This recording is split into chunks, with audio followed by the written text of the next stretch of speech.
আজি ৰাতিপুৱাই 3 বজাতে ডিব্ৰুগড়লৈ বুলি যাত্ৰা আৰম্ভ কৰিলো। কিয় ওলাইছো অলপ পিছতে গম পাব। কৰবালৈ গাড়ীত যাওঁ বুলি ক'লে মোৰ লগত এটা বস্তু থাকিবই, আৰু সেইটো হৈছে তেৰে মেৰে।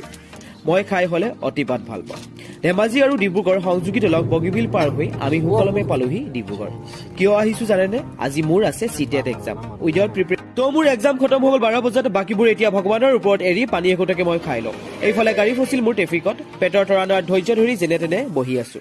আহি থাকোঁতে দেখিলো এইখন বাবা হোটেল, গতিকে ৰখিব সময় নহল, চিধা চিধি গৈ এইবাৰ মোৰ মন মিলিল ডিব্ৰুগড়ৰ জগন্নাথ মন্দিৰ দৰ্শন কৰাৰ। গতিকে ডিব্ৰুগড়ৰ নতুন অভাৰ ব্ৰিজেদি গৈ জগন্নাথ মন্দিৰ সেৱা কৰি আহিলো।